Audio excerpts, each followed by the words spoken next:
Hi, my name is John Abercrombie, and I'd like to discuss with you some of my concepts and ideas for improvising, primarily in harmonic situations, standard type song progressions, more simple modal harmonies, and perhaps some of my own compositions or compositions that use what we refer to more as polychords, but basically primarily in a harmonic situation.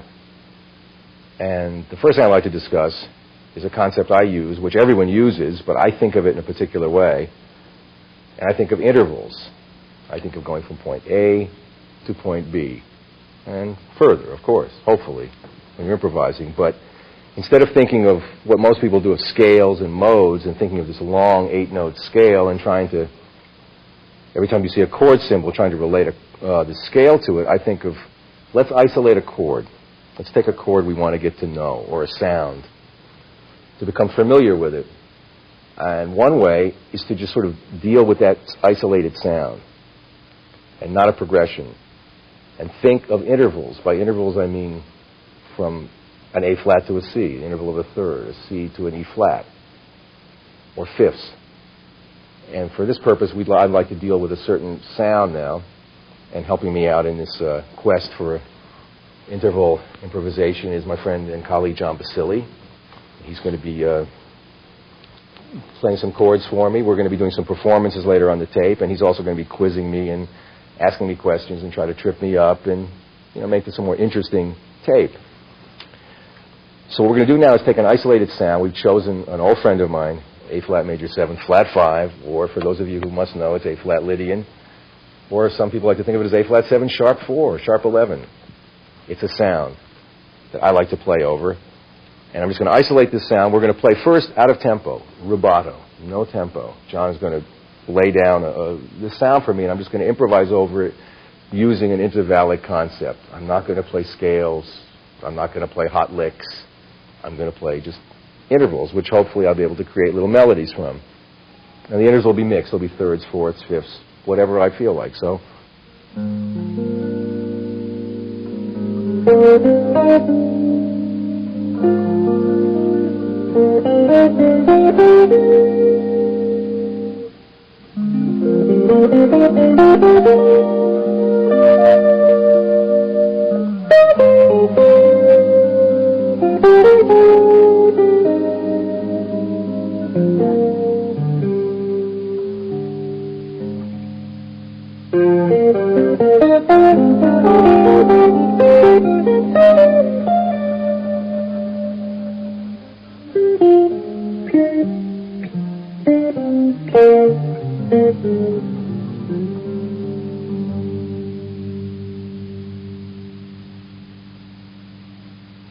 So that was a pretty simple, but pretty purely intervallic. I used mostly thirds, some fourths.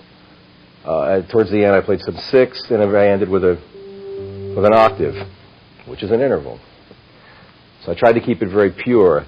If you look at this concept and take this concept a little bit further,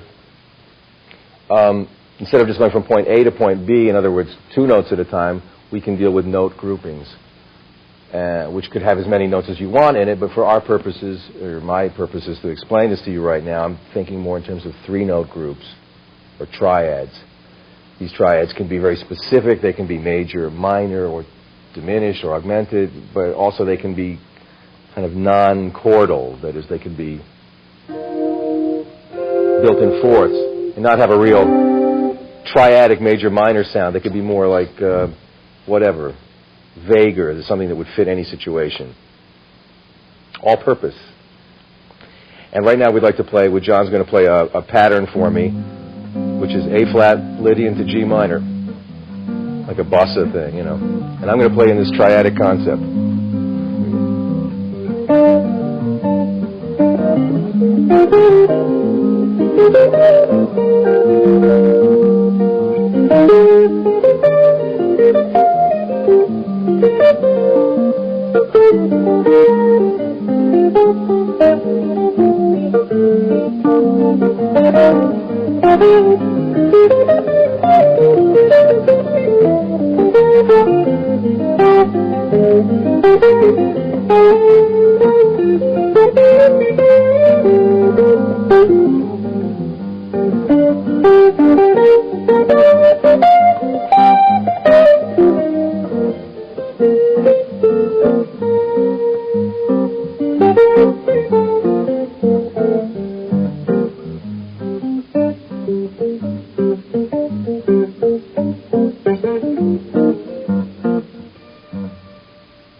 More or less, that's the idea. That's sort of giving a little rhythm to it so that it's not all sort of floating. But this can also be practiced out of tempo too. The main idea behind a lot of the things I'm trying to get across in this video is to try and hear what you play.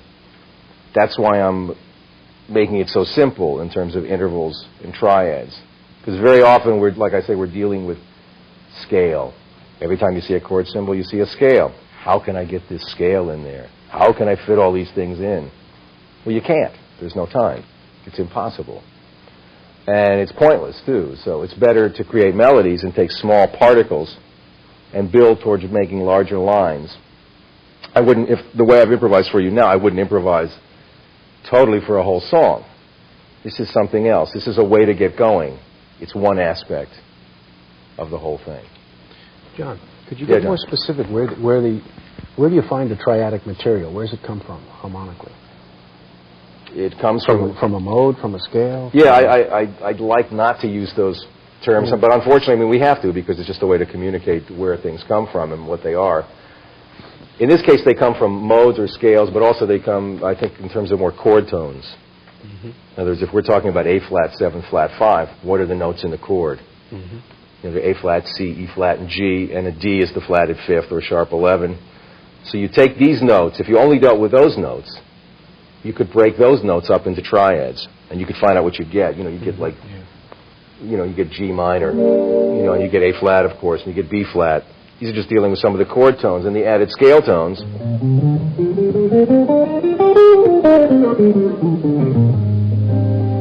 That being the scale and the...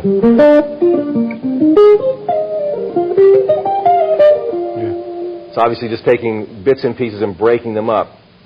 It's another way to look at it as small arpeggios. This combined with intervals and scaled passages give you a lot more information that you can create melodies with and improvise so that you're not improvising in a totally scalar fashion. And it allows you to hear more of what you play, I think. You start to hear what the chord tones sound like as opposed to a non-chord tone, or you know what the ninth of a chord sounds like, the flatted 5th. Yeah, it's funny. It seems like almost like you're limiting your playing, but you're actually expanding it by limiting. Yeah, I guess you could say that. It's, I mean, I think a lot of the things I'm going to be talking about and demonstrating in this tape have to do with limitations, because I realize limitations do expand you. By limiting yourself, you're kind of encapsulating something, and you're looking at it in a more precise way. It's like putting something under a microscope. It's like, here's the chord, here's the sound, here's the scale. But let's take this and, like take a little sample of it, right, and we'll put it on the slide. We'll stick it under the microscope, and we'll look at it and say, oh, there's G minors in there.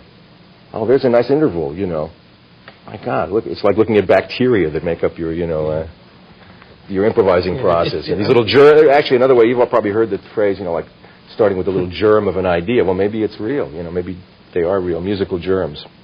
Yeah, it makes your playing real conversational, too. It's almost like a call and response type stuff. Yeah. It's nice. Another concept, which is similar to what we've been talking about, or I guess you could look at it as an extension of what we're talking about, intervals, triads.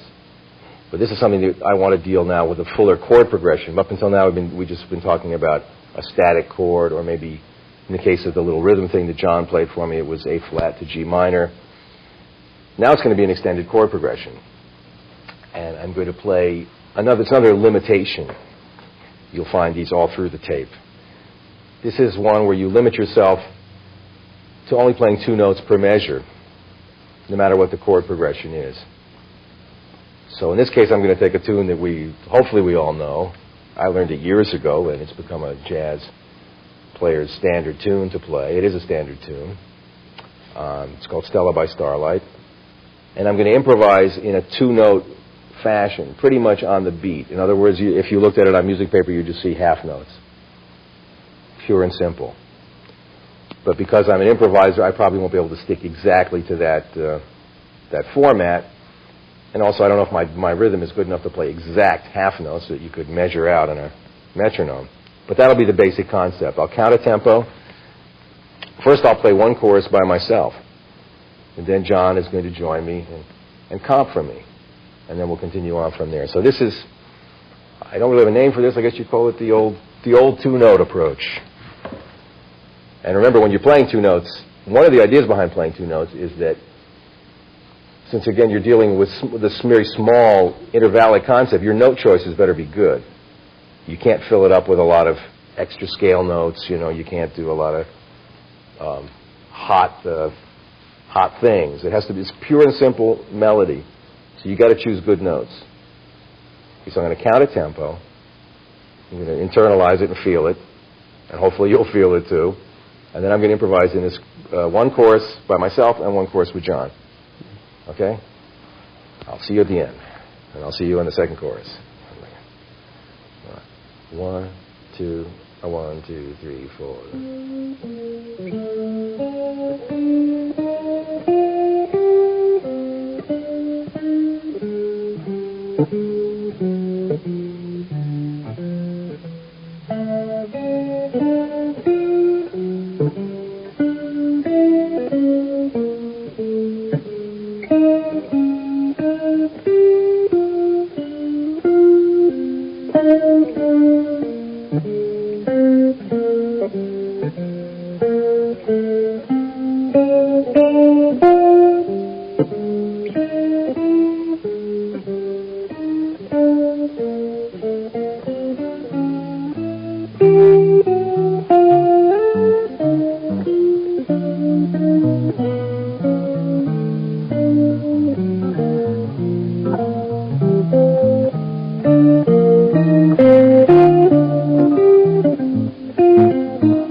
got lost.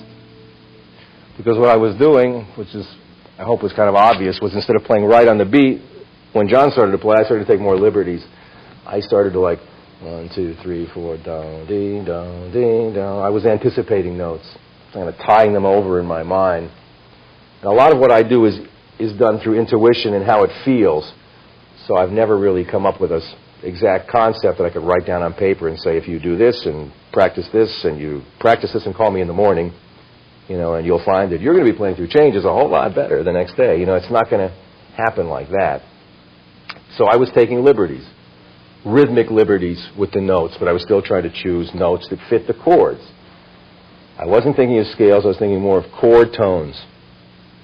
And it gives you a chance to really concentrate on the notes you play, and it teaches you about how to melodically voice lead, if there is such a thing. You've always heard about chord voice leading, but this is melodic voice leading. How does the next note move into the next note through a progression? It's different when it's on a more static sound. You have more time and not as many chords to deal with, but when it's a progression, this stuff is moving by pretty fast. That's why I think it's good to limit yourself, because you start to hear the sounds of what you're playing really clearly and strongly. It also helps to strengthen your time. If you're dealing with two notes, you have to be more conscious and aware not only of the notes you're playing, what their function are and what they sound like, but where they fall in the rhythm. Everything becomes more important because there's less of it. So in a way, less is more, but there's less of it. Which it creates more. You have to be more careful in what you're doing. So it puts you more inside the music, more in tune, in a different kind of way. To move on a little bit further in this concept would be what I call the melodic bassline approach. I know that may sound funny, but it's rhythmically, think like a bass player. But since I have 6 strings and I'm able to access all these crazy frets, I can keep the same idea of a bass player walking 4 beats to a bar, like 1, 2, 3, 4, ding, ka, dang, dang. But instead of just the 4 beats being played as a bass player would play them, I will play them melodically. In other words, I will play on upper strings and move around and try to create quarter note melodies. Again, I'm going to choose this song, Stella by Starlight. I will play first by myself a chorus, walking these melodic bass lines, and then John will join me. Maybe we'll play a couple of choruses after he joins me. Because I want to show how this thing kind of grows. Okay, so again, I'll count a tempo. And I got it 1 chorus, and then John joins me. 1, 2, a 1, 2, 3,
I hope that's kind of clear. I mean, this is, again, the pulse is more like a bass player might play, but a bass player might play more in the function of a bass, like,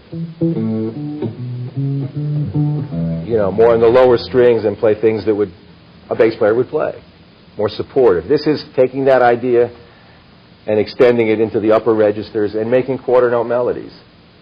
And you find if you practice this way for a while, what actually happens, it's a strange thing. In a way, you kind of become bored with what you're doing. You reach a certain point where you can't play in the scale anymore, and you can't play in rhythm anymore. You need to find a way to break out of it. Maybe I could give a little example of that. Like, in other words, I'm going to be playing the 4/4, but then I'll start to... It's like rhythmically altering what I did with the 2 notes. In the previous example, this is doing it with the 4 notes. I was doing some of it as we played, but let me demonstrate, maybe at a slower tempo. 1, 2, 1, 2, 3,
So that was a little, some liberties I was taking, or quite a few liberties, actually. I was trying to, just use the quarter note idea, the pulse, to generate improvisation. I wasn't staying with it all the time. I was accenting it in different places. I was playing it a little turned around. I was using other devices like triplets, because it's hard for me sometimes just to play, now I'm only going to play quarter notes, or give myself that much of a limitation. But I think you can see what it does. It's another way to hear through chord changes. You're hearing in a more melodic, simple way. And it's also, again, like the previous example with the half notes, it's good for your rhythm. Because you have to really concentrate not only on what the note is and what the direction you're moving, but the rhythm of it's very simple. You're only dealing with 4 notes per bar, basically. So they have to be in time. If they're not, they're going to sound really bad. I mean, you can get away maybe playing a whole bunch of notes and cover up bad rhythm, but when you deal with like half notes and quarter notes, your rhythm becomes very obvious. Either you're playing with good rhythm or you're playing with bad rhythm. Either you're dragging or rushing or whatever, It puts you more in contact with the feeling of the whole thing. So I think this idea of 2 notes and 4 notes per chord, the idea of intervals, the idea of triads, these are all limiting kind of devices which will... The basic principle behind all these things is really to get you to hear, or get me, so I'm the one who decided to play this way, get me to hear what I play, more in touch with it. And one of the reasons I started doing this, was because I played for so many years, I played, for lack of a better word, fusion music, which I enjoyed very much, but it was devoid of harmony, this kind of harmony, jazz harmony. It was also devoid of a jazz feel. There was no, like drummers didn't play with a ding-ding-a-ding swing feel. It was all like 8th note rock and roll feel. So the harmony was gone and the jazz sense of rhythm was gone. And when I came back to trying to play this music, I found a lot of deficiencies. So to get myself centered, it's another way to look at these things, is they center yourself. It helped to center me, my rhythm, and my sense of playing on changes again, because I had forgotten how to do it. And I wanted badly to get back to it, but it was hard to, if you leave something alone, you can't just jump back into it. You kind of say, gee, I've been away from it for a while. It's like an athlete who's been away from, you just, gee, how do I do it? So you go back to bar 1, basics, what do I practice? Well, how about half notes and quarter notes, man? That's pretty basic, So that led me into this, and it's improved my, hopefully improved my sense of how changes move and how I improvise, and it's helped my rhythm. My time, feel, is a lot better than it used to be. One thing about your time feel, and we've talked about it, yeah, it's got like a slippery kind of thing. Oh, yeah. I call it the rubber band. The rubber band, right. And the band pulls one way, the band gets pulled another way. The other players can kind of interact in around it. Can you talk about some, other rhythmic ideas that I know you've mentioned playing on one string has been an important part of maybe developing some of this? Yeah, this is playing on one string is a really interesting one. It's, I think actually, I can't take credit for any of these things, obviously, but this one, I remember having discussions with an old friend of mine, Mick Goodrick, who's a wonderful player and teacher, and we were in school together, and he used to talk about playing on one string, and I believe Jim Hall has talked to me about playing on one string. I think he said he used to tape some of the strings so he couldn't play on them. You play a whole tune just on one string. Yeah. So think about it. Maybe we could do that. We could take this. Let's take this tune that we've just been dealing with. Okay. And this is a lot of fun. I may really mess this up. We may have to do this. This may be like take 10 by the time you see it. Because playing on one string is a kind of a tricky thing. Like before we do the tune, I thought of an idea. Why don't we just take a static harmony and do it? I just got something I wanted to demonstrate. Okay. Maybe jumping right into the tune is kind of a little much. Let's take a little harmony, something that might actually start that tune, like we discussed like a B flat over E. Another one of my old friends, B flat over E.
Actually, what I was doing there was I started out playing only on the B string against this tonality, and then I switched to the E string and played only on the E string, and then I started to combine the two.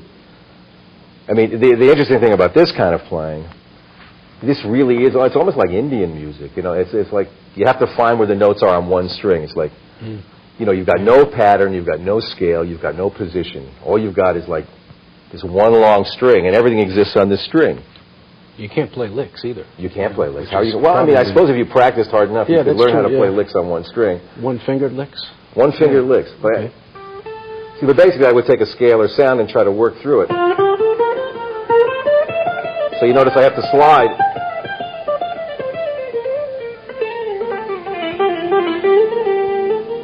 Down to the other string.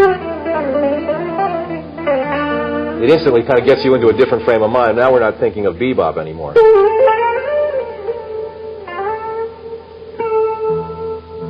It's very melodic, and you really have to find a note on the string. Now, right now, we're just dealing with one sound, but let's say if we take this concept and we apply it to a song.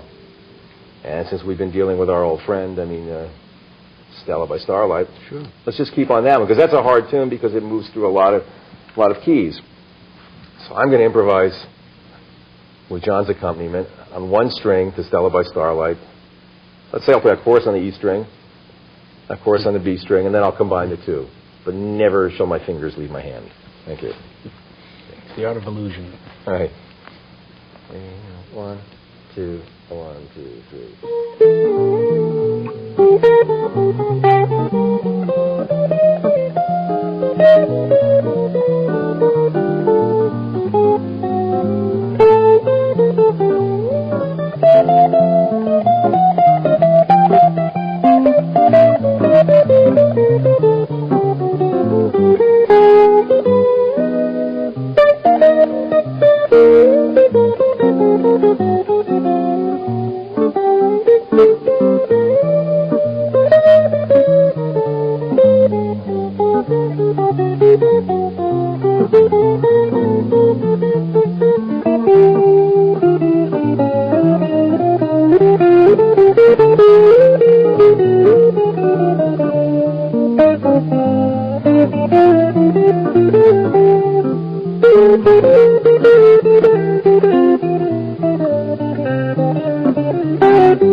almost lost it. But that's part of what playing about is almost losing it, you know. Hope so. If you fall down, you know, you have to get back up again. You know, you have to survive in the sea of chords or the rhythm feel. Sometimes I find when we're playing like this and you stretch it, I mean, I may lose the rhythm of what I'm playing a little bit and have to get back, or John may lose where he is with me, or I may lose the harmony for a second. But it doesn't matter. And it also brings up the element of trust, you know, like, yeah, I was just going to say it sounded like maybe he was a beat ahead. No, his time feel was a little ahead of mine at one point, and I just adjusted, or he adjusted. Somehow we did it, and it all worked out, and nobody was hurt. I mean, that's the main thing. Nobody gets hurt in these situations. We don't want that. And I did cheat once. I hit the G string. But you can see how it makes you play. All of a sudden, you're playing things that you could never conceivably play if you were practicing scales. They don't exist in that world of running up and down the scale, no matter what degree you're going from. It's not there. It's not included.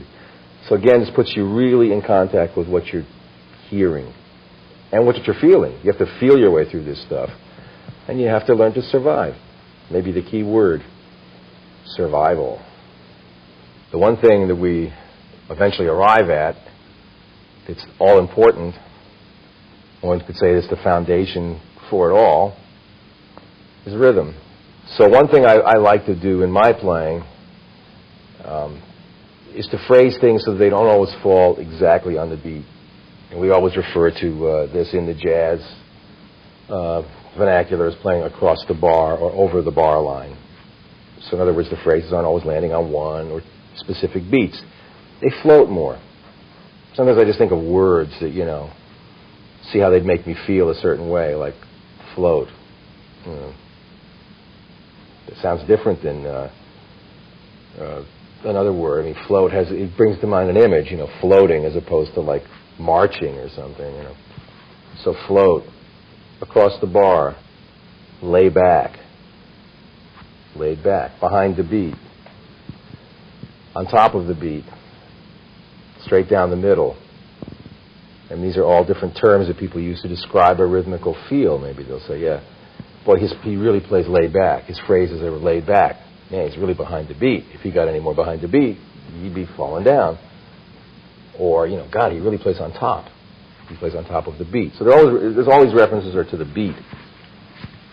So I think a thing to do, what we'd like to do now, is play a blues.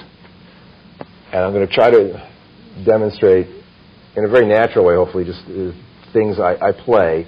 It involves playing triplets, quarter note and eighth note triplets. It involves laying back behind the beat. It involves playing down the middle. It involves using different kinds of phrasing as opposed to playing like even eighth notes, like da da da da da da da da. It is involved in playing like da da dee do da do da da, like a dotted eighth and 16th type of a feel. And it's the mixture of all these different feelings that can create a lot of swing and a lot of tension and release in music. So maybe we'll just play a couple of courses on a blues. I'll try to demonstrate kind of playing behind the beat and playing across the bar. Let's try those two. Okay. Just maybe a chorus or something. But it's got to be slow enough to get this feel in. If the tempo's too fast, a lot of these things don't quite work. Then they become hurried and rushed. So this is like a 1, 2, 1, 2, 3.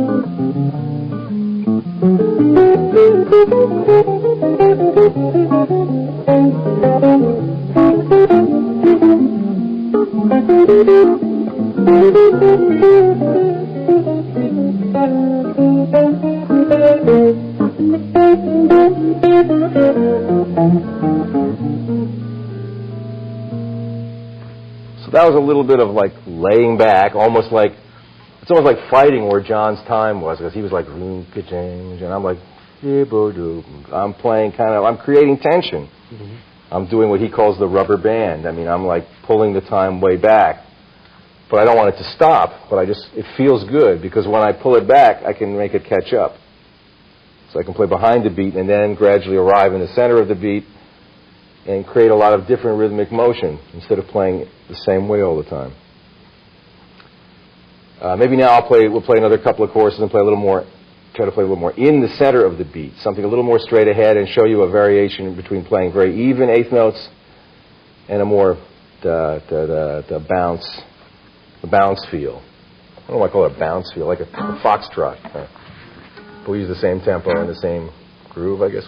Okay. Yeah. So sing 1, 2, 3, 4.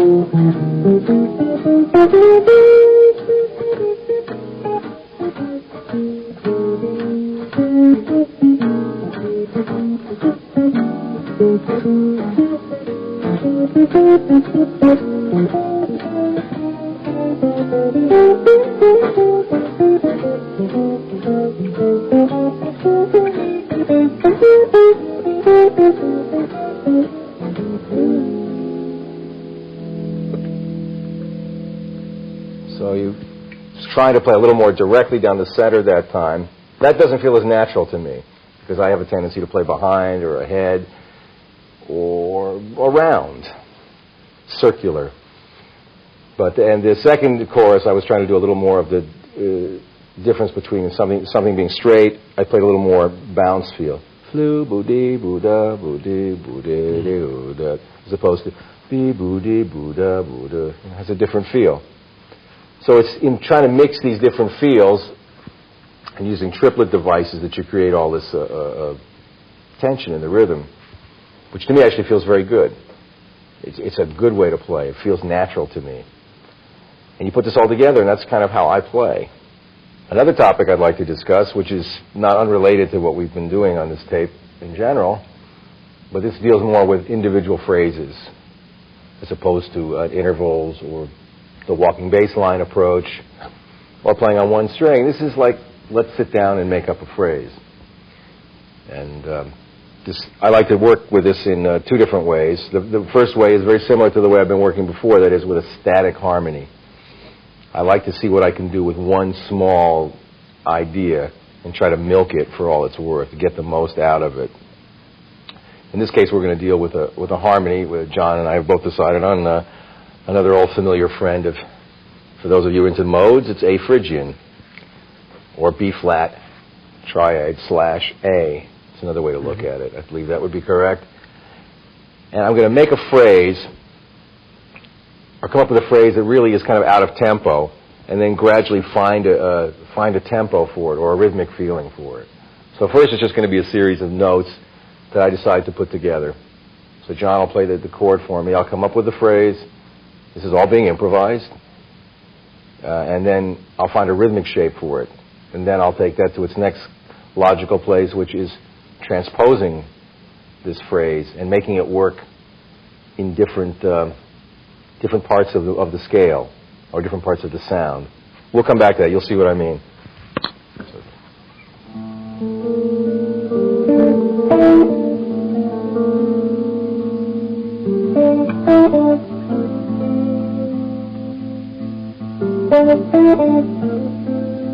So let's say that's my phrase.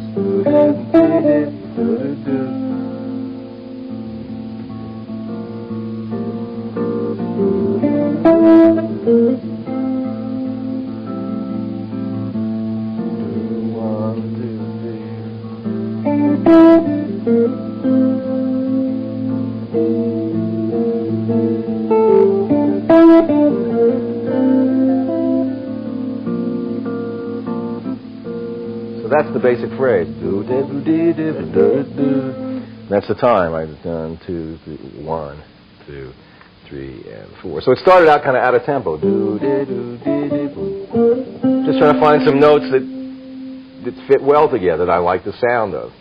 It turns out that it's really that. Do, de, do, de. If you look at the notes individually, do, do, de, do, do, de. I could have played them like that.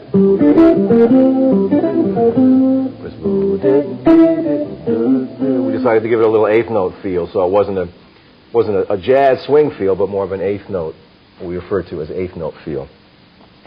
And now what I'll do is take that same feel, that same phrase, and I'll be transposing it within the same sound. In other words, I'm not going to leave the key. When I say transpose, I'm not talking about moving to another key center. I'm going to stay in A Phrygian, but I'm going to move it around and start on different notes of the key or of the chord. But keep that same phrase in mind. It'll be real obvious when I do it, I hope. Anyway, maestro, if you will. We count the tempo. 1, 2, 1,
kind of like that.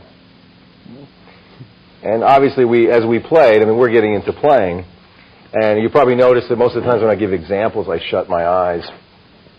This isn't because I'm afraid, although I might be. Why is it? Good question. Or why do you close your eyes?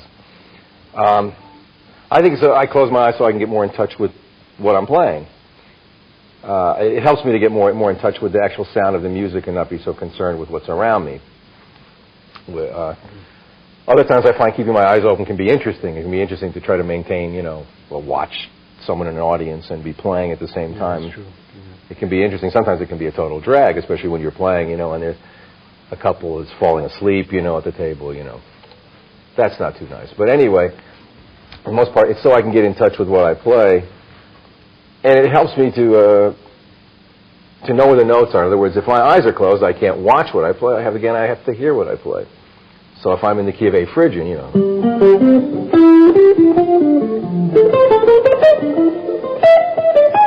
Whoops. And I have to know where these notes are.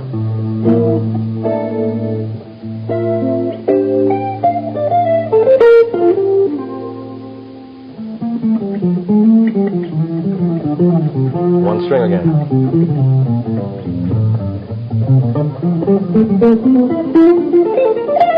So trying to always feel my way and know where those notes are. This is how it relates back to the other things we were talking about, the single string playing, the intervals. by getting all these limitations is how I arrived at this point where I see in triads. So this is by using all these limited, is that a correct word? These limiting ideas, I arrived at learning the guitar a lot better. So that's why I play with my eyes closed. Well, we try to incorporate all these things in performance and see what happens. Sure, okay. Let's see if we can first use this tune, which is a standard chord progression, and see what we can come up with in terms of a motivic way. Because this whole idea of motif sounds like somebody's name to me. Alexander Motif. There he is. In other words, what I was doing and transposing it, obviously. Same rhythmic and melodic shape, just moving it to a different place in the key as John was playing. So I hope that was obvious. You also change that a lot rhythmically, too. You place it in a different place in the bar. Yeah. You do that a lot. It's nice, too. It's taking one idea and trying to really milk it. In other words, instead of saying, oh, here's my one idea that I played on A Phrygian, now let me find a new idea to play on G7th or a new... Why find a new idea? Why not take that germ of an idea and develop it so it fits other situations? I mean, just like this idea, if we... it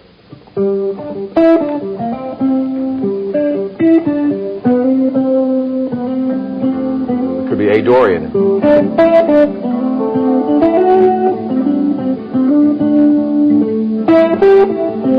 Or you could literally transpose it to another key.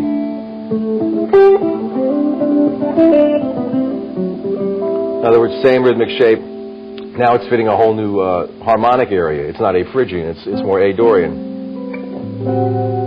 So that's a more literal transposition to another key.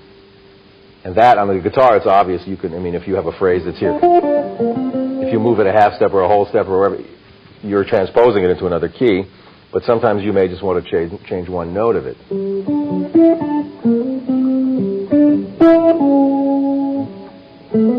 Let's see.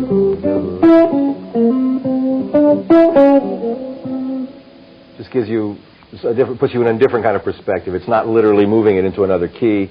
It's just changing one note, which maybe goes out of the key. Then you start to hear how notes that are outside of this would be a good thing to demonstrate. I didn't even think about, but to hear how notes outside of a key can work. If we play this A Phrygian thing again before we get into the song and see what I get that same kind of tempo. I'll start to introduce some outside notes, what I would call out of the key. 1, 2, 1, 2, 3,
Interesting.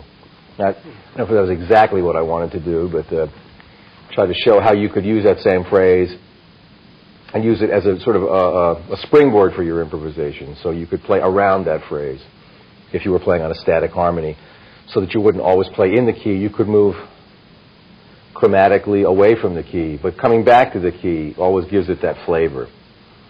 If you just stayed out of the key all of the time, there would be no sense of coming back. There would be no sense of being out of the key because you'd be out all the time. So you need that relationship, the tension, the harmonic tension maybe. But now let's take this idea of motivic development, because when you apply it to a chord progression, it takes on another whole a meaning. Now we're going to take a standard chord progression, and I'm going to try to use some kind of a motif that's going to lead me through all of the chords. I won't play them literally on each chord, but you'll hear the motif. I already know what it's going to be. We'll do that tune. 1, 2, 1, 2, 3, 4.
Well, that turned into more of a full-length performance, which is great. So I hope some of the material was clear. We can slow some of that down too. But I was trying to be, and John too, be very clear in terms of like using a motif to play like here are the changes, you know. G minor 7, C7, F, D minor to G minor to E minor to A7, B minor E, E minor to A. And the whole thing kind of repeats, more or less.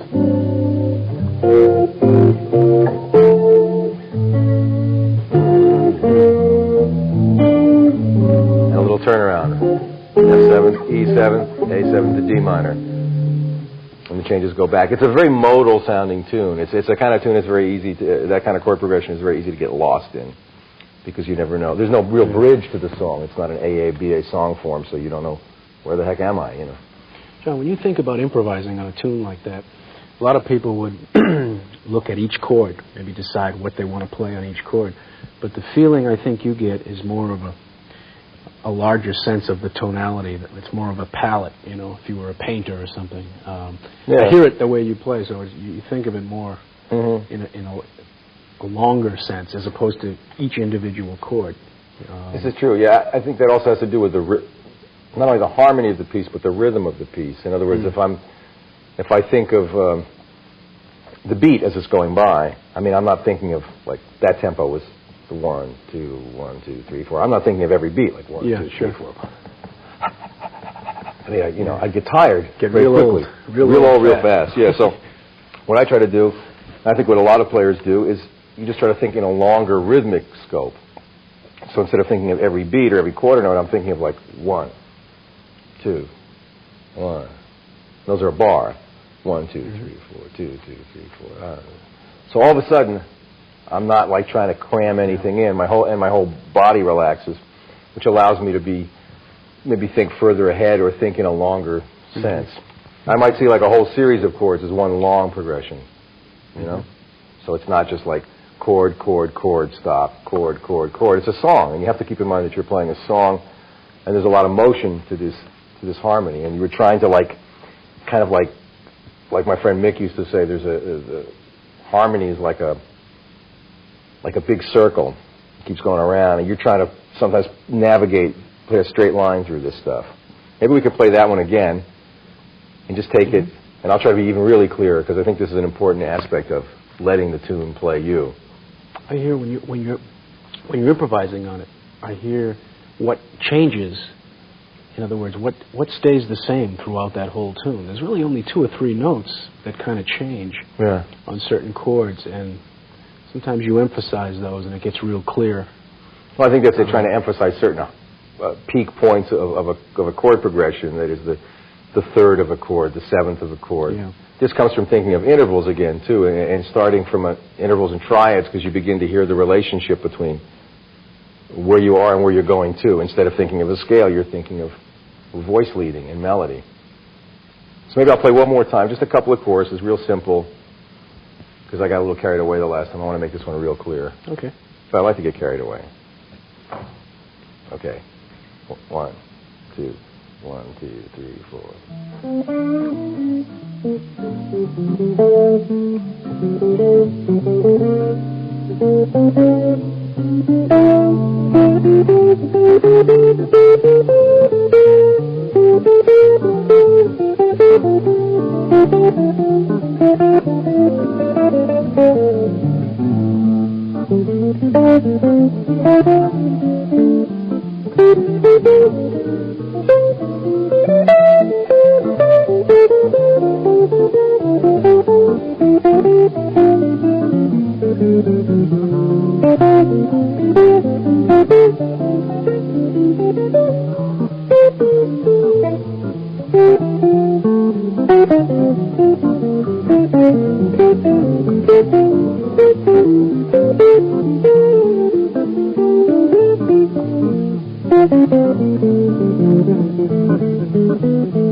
Well, leave tune.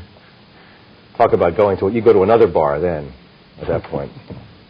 So that's trying to use more motivic development. And sometimes you can use one phrase almost to guide you through a whole song. That's what I was doing. Just like one whole phrase or one melody idea. If you go back and listen to part of that, what I just played, I was really following one idea through the entire cycle of chords. Very much like one string playing. Hearing what you play. It's not about licks. And they have their place too, believe me. I've learned some. And you need to have that in your vocabulary too. You need to have some other things that you can call upon. That's because that's what we're really talking about, is a whole language here of how to play, how to improvise. It's a language. You know, and when you don't learn a language, you don't learn... you don't walk in and go to a French lesson and come out learning French the next day or trying to speak entire conversations. You learn a phrase, you learn a word, you know. You know, where is the restaurant, you know. I need a doctor, you know, where's my intervals? Yeah, well, those are my intervals. I need my intervals. I need my triads. Well, I put those together. You know, I'm building a sentence and I'm starting to speak. Because when we're playing, we're really speaking. And the hard part to talk about all this is obviously would be the expression behind it. Because I go a lot from intuition, and I know John plays very much the same way. And I think a lot of the really good players and players that I followed and admired played that way. They played from their intuition. So that's why you'll hear notes, so you'll go like, what the heck was that note? What was that? You know, you get out your pencil and paper, you go, well, that's not in the scale, that's not in the chord, how dare you, that's wrong. Excuse me, Mr. So-and-so, did you know that Sonny Rollins played a B flat in the last... It's not important. What's important is the expression of it and how they arrive there. So you'll hear really good players playing notes that would be technically considered wrong, but I could tell you that there are technically no wrong notes to play. You can play any note you want against any chord. This will really mess up people. But I remember years ago I asked a friend of mine who's a wonderful piano player, I said, he was telling me, we're talking about chords and their available chord scales. He said to me, John, you know what the available chord scale for G7th is? I went, no, Carl, what's that? He said, it's G, G sharp, A sharp, B, C, C sharp, D, the whole chromatic scale. Sure. I said, well, gee, that's kind of far out. He said, you know what the available chord scale for C Lydian is? I said, no, Carl. He said, C, C sharp, D, D sharp, E, F. I mean, we were kids, and he was making a very strong point, but he was doing it like it was a joke. But it was the heaviest joke I ever heard because it was absolutely true. I mean, you know, and that kind of broke down the notion of scales for me at a certain point. Like, it's not necessary to have to think of these scales. It's necessary to think about, like, direction, expression, motion. And one of my teachers said to me years ago, who was a very conservative player, he said, or not very conservative, but he said to me something I didn't expect one time. He said, if you hear a melodic idea in your head, and even if it's outside of the chord, if you hear it strong enough and play it with conviction, it will work. And if somebody asks you why you played that, you'll say, because I heard it, and I felt it. How about dynamics? Do you think about that a lot? I'm because playing it's as a loud real, as I can, John. it's a real natural part of your playing. I hear certain things kind of whisper. Yeah, I'm glad you brought that up, because that's... it's like we speak, you know, sometimes I may speak very soft, sometimes I may get animated. Excuse me? Speak very excitedly, you know. Yeah. How do you feel about that? What? I use dynamics are the big part of it. I mean, if I was improvising on a tune and everything I played was like, you know, I'll get a better sound.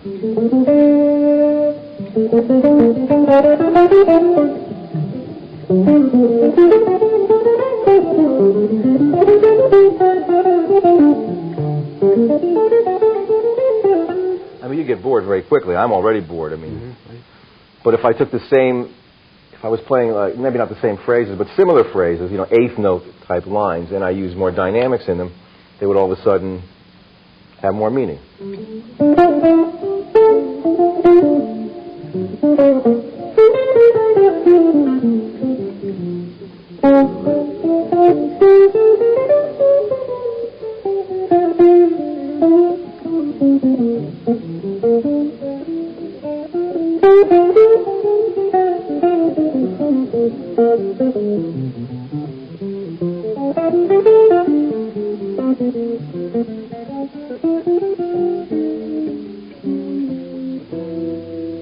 Etc. The dynamics are an extremely important part about it. I mean, a part of it all. And that comes under the heading of, like, phrasing, you know. And I think when we're talking about working on individual phrases or motifs, that's what you get into. You eventually arrive at making musical phrases. And that's what you really want. I mean, that's what you're going for in the end is a musical phrase and putting together of ideas. And really what you wind up arriving at, where I hope I arrive at in the best sense, is the improvisation is kind of like a composition. My best intentions are, when I improvise, is to create some kind of new composition over the existing one. And if it's a standard song that I like, some of the songs I love so much, I try to also pay very close attention to the song, because the ones I play really well, I feel that I wrote them. I feel like they're my songs, you know. John, one of the characteristic points of your compositions and your writing is polychords, and we haven't talked about that yet today. No. Various triads over various bass notes. How do you think of them? How do you come up with them? What might be some uses for them? And maybe we can demonstrate a few of those sounds, if we can break them down into what their lowest common denominator is, so to speak, you know? I think they're the kind of sounds that I arrived at by when I first moved to New York and met people who were writing this kind of music and recording this kind of music. Friends of mine like Ralph Towner, Richie Byrack. People who were actually actively involved in writing this music. I didn't know what it was, so I sat down one day at a piano and I took a melody note, I remember, and I hit a bass note in a much lower octave. And I continued down with another bass note.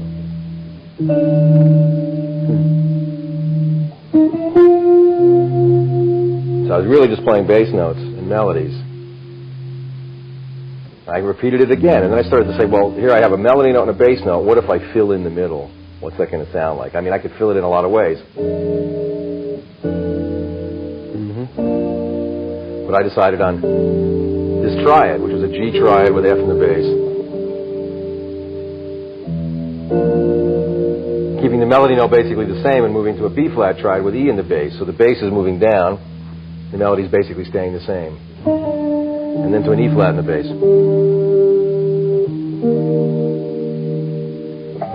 A little chromatic melody that moved up, and I filled in this melody note and bass note with a chord, which turned out to be a D-flat over C. So I had this kind of...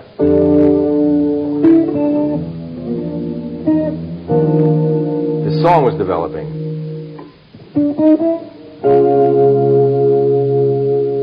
So I had that much of it. At the same time, I had come up with this little funny, I don't know what you call it, like a... it's like a motif, but like a little vignette, this little thing I came up with, which is based in thirds. This was all done on the piano, not on the guitar. It almost sounds like a little kid's, like... Children's melody. Children's melody, yeah, exactly. And I knew this was an A minor with the flatted sixth, or raised fifth. In this case, it would be a raised fifth. Right. So I basically had this melody.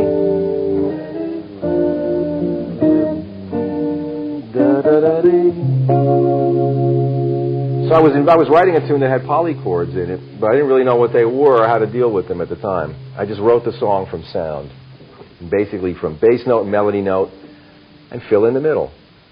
What's in the middle? I don't know. Let's try different things. You know, it was an experiment, and it turned out to be a song called Ralph's Piano Waltz. You know, and then I had to, because it was written on Ralph's piano, and it is a waltz. Is that the first tune you wrote with polychords? I think this was the first tune I wrote with polychords. But then I had to figure out how to play on this thing, you know, because it was, for me, it was like foreign territory. I was still used to 2-5-1 traditional harmony, but I loved this sound of these chords, but I didn't know how to improvise. That's where the scalar approach came in handy, or knowing what the scales were. I know I haven't mentioned much about modes or scales in this tape, and I've been purposely trying to avoid using the word mode because it's used so much. I mean, I wanted to talk more about how to make music from all this stuff. So that's what I did. I broke this particular song down into the modes that would fit it, and I applied some of my own principles to it as I practiced intervals and triads from it. And eventually, I learned how to play this thing. It took me a long time, though. But that was my first real run-in as a composer with polychords. And that's how, when I talk about improvisation as being composition, I do try to think like that when I improvise, to a certain extent. But when you compose like this, you are like, you know, a painter or someone who has time to change things, you know. That's what I love about, you know, and that's the way I think you can practice. It's one of the ways you can practice. I mean, everything I'm telling you on this tape and everything we're talking about are just my own personal opinions, my own feelings about music, which are come over a long time of playing, many different styles and with many different people. So there's lots of different ways to go about it, but I do believe that part of your practicing should be writing, or dealing in the area of composition, whether it's just improvised or whether it's something you're going to actually commit to paper and put your name on it and say, I wrote it. It's a real helpful, extremely helpful tool, because that's really, again, it's helping you hear. Everything about that I'm talking about seems to come back to the same place. When I analyze it in my own brain, I say, oh, I'm talking about hearing what you play, composing, writing. It has to do with hearing. It doesn't have to do with licks and scales as much as it has to do with taking what those tools can offer you and making music out of them. That's what we're trying to do anyway, and all the good players do it. Sure. Yeah, theoretically, you could put any bass note over any triad. I think absolutely. In Mick's book, there's an exhaustive display of what's possible. I'm sure with Mick there's an amazingly comprehensive study, because he was such a whiz at that stuff. Sure. But I think this is just this is another way of playing, and it's not removed from the standard 2-5-1 progressions, but it's just a different way of looking at things. In other words, you could analyze some of these chords in terms of, like, if you were a bebopper and you didn't know what G over F, the first chord in my song is G triad / F. If you didn't know what that meant, you could look at that as a G7 with an F in the bass. Oh, sorry. That old kind of resolution thing they have with the 7th in the bass going to the 3rd of a major chord. So if you were a classical composer, you'd understand that. Well, it's important to look at these chords in more than one way. Yeah, exactly. So this could be G7 with F in the bass, and somebody says, oh, I know the mode for that. It's G, Mixolydian, thank you, and you get a little bluebird on your paper, But that's one way to look at it. The other way is to say, oh, if it's G7, then it's just G7. It could be this.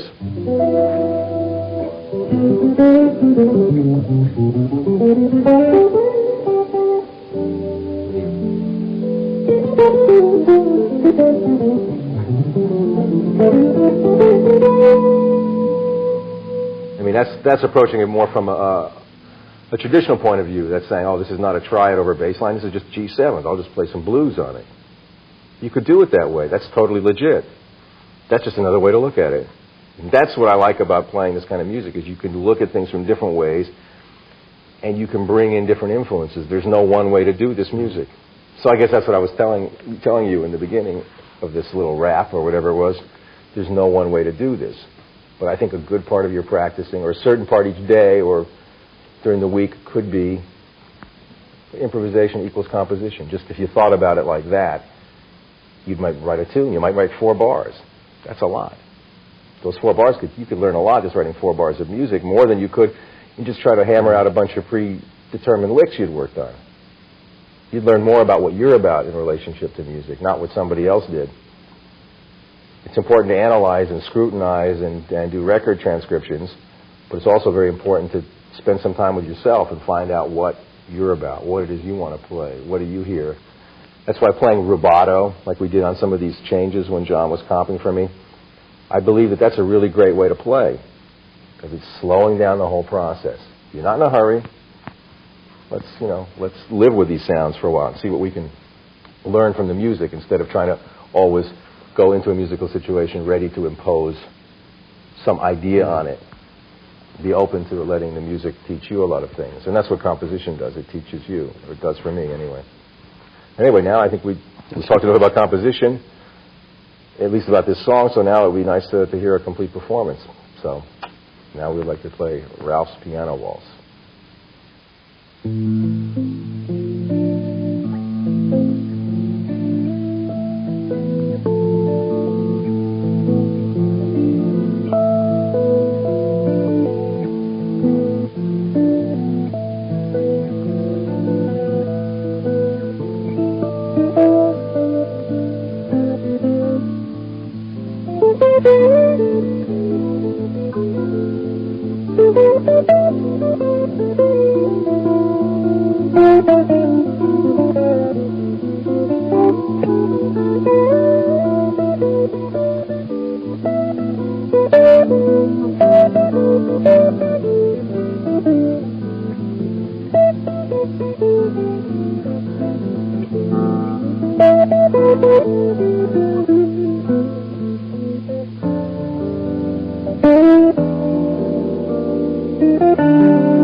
And that pretty much covers a lot of the things I wanted to get to in this tape. Great. Talked about intervals, talked about breaking up sounds and harmonies, scales, whatever you wish to call it, into smaller groups like triads, note groups, talking about playing 2 notes per measure, concentrating on playing good notes, good rhythm, 4 beats to the bar, melodic bassline approach, again, good notes, good rhythm, are important. Playing on one string, developing a melodic sense.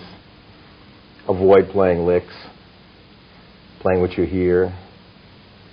Motivic development, as opposed to scalar playing. Again, it's taking an idea or a theme and turning it inside out, using it over different changes in a song. And improvisation equals composition. And finally, there's the rhythmic aspect I've been talking about here. And it's a lot of material, and it would be, you could probably spend like 10 videos or more on each individual subject, because it's all incredibly important stuff. And this combined with probably transcriptions, which I think are absolutely important but should be watched. You can't, if you overdo it, it gets very, very, what's the right word, predictable. I think a little bit of transcription goes a long way, whereas this kind of improvising can really carry you on and nourish you and feeds you in a way that you can just go on for a long time, learning all the time. Leaves a lot of room for development. So I'd like to leave you with that, and John and I are now going to play a blues, and just, I won't think about incorporating anything, because usually I don't. All I ever do is play. And that's what I'll do. Thanks very much. This is a blues in B flat. 1, 2, 1, 2, 3, 4.